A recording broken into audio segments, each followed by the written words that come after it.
Bismillahirrahmanirrahim. Assalamu alaikum students. I hope you will be fine. Well students, as you know, we are dealing with chapter number 12, that is symmetrical optics, and now today we are going to discuss about simple microscope. Simple microscope is an optical instrument which is used to see the object large in size. So let's start. What is simple microscope? A magnifying glass is a convex lens which is used to produce magnified images of small objects, hence it is also called simple microscope. Student firstly बात करते हैं कि हमें microscope की ज़रूरत क्यों पड़ी, क्योंकि हमारी जो आइज़ हैं वो एक हद तक स्मॉल ऑब्जेक्ट्स को देख सकती हैं।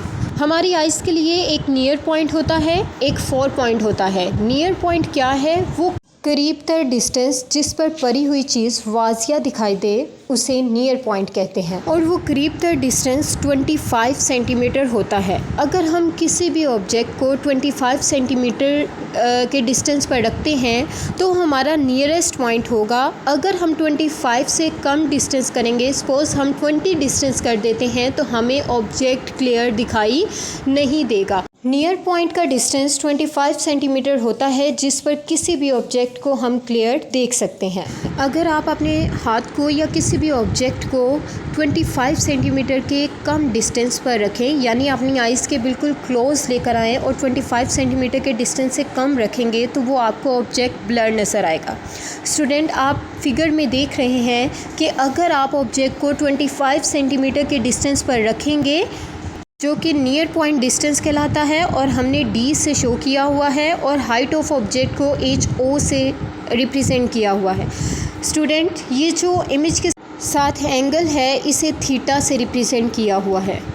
लेकिन बाज़ औक़ात ऐसा होता है कि कुछ ऑब्जेक्ट्स इतने स्मॉल होते हैं कि आई के नियर पॉइंट पर भी दिखाई नहीं दे रहे होते, तो फिर हम सिंपल माइक्रोस्कोप को यूज़ करते हैं। इसको यूज़ करने का तरीका क्या है कि हम ऑब्जेक्ट को अपनी आई के करीब लेकर आते हैं और ऑब्जेक्ट और आई के दरमियान में एक magnifying glass that is called convex lens उसे अटैच करते हैं, और फिर हमारे पास आई के नियर पॉइंट डी पर एक इमेज बनता है that is called virtual image. और वर्चुअल इमेज से मुराद कि ये फ़र्ज़ी इमेज है, ख़याली इमेज है, क्योंकि ऑब्जेक्ट तो बहुत छोटी है लेकिन उसका इमेज हमें बहुत लार्ज मिल रहा है, that is why it's called virtual image. और स्टूडेंट्स, फिर जो हमारे पास एंगल बनता है वो लार्ज एंगल होता है जो कॉन्वेक्स लेंस की मदद से बनता है, और इस एंगल को हम थीटा डैश से रिप्रेजेंट करते हैं। स्टूडेंट्स, मैग्नीफाइंग ग्लास की मदद से हम किसी भी स्मॉल ऑब्जेक्ट को लार्ज करके देख सकते हैं। सामने आपके पास दो एग्जांपल्स हैं जिसकी मदद से हम मैग्नीफाइंग ग्लास का यूज़ पढ़ेंगे। तो स्टूडेंट्स, देखते हैं कि मैग्नीफाइंग ग्लास किस तरह ऑब्जेक्ट्स को लार्ज इन साइज़ करता है। आप सामने देख रहे हैं कि फ्लावर को उसने मैग्नीफाई करके दिखाया है। सेम इसी तरह नीचे एक एग्जांपल है फिज़िक्स, इसके लेटर्स को उसने बोल्ड करके दिखाया है। तो मैग्नीफाइंग ग्लास हेल्प करता है लार्ज इन साइज़ करने में ऑब्जेक्ट्स को। स्टूडेंट्स, अब हम सिंपल माइक्रोस्कोप की मैग्नीफाइंग पावर के बारे में देखेंगे कि सिंपल माइक्रोस्कोप की मैग्नीफाइंग पावर क्या होती है। When we put a convex lens between the object and the eye so that the lens makes a large virtual image of the object at near point of the eye, in this way the object appears magnified. जब हमने convex lens और आई के between object को रखा तो हमें एक large और वर्चुअल इमेज मिली आई के नियर पॉइंट पर। अगर हम कॉन्वेक्स लेंस को यूज़ ना करते तो हमें इमेज वर्चुअल नहीं मिलती, लार्ज इन साइज़ होकर नहीं मिलती। स्टूडेंट, मैग्नीफाइंग इक्वेशन को हम इस तरह लिख सकते हैं, m is equal to theta prime over theta.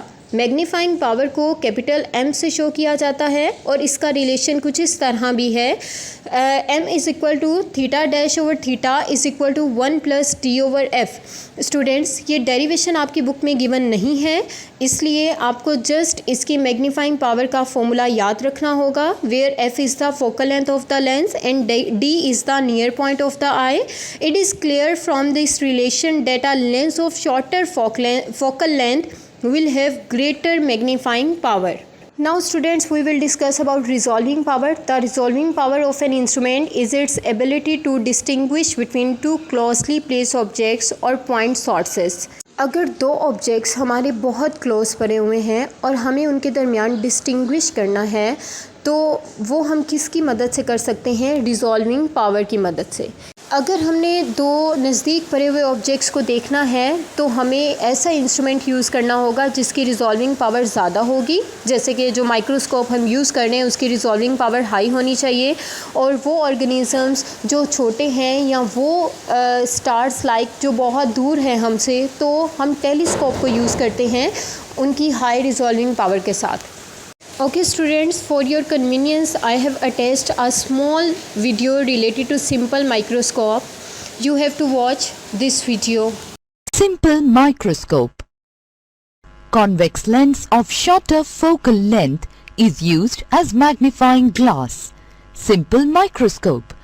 When an object is placed very close to the convex lens, a magnified image is obtained on the same side.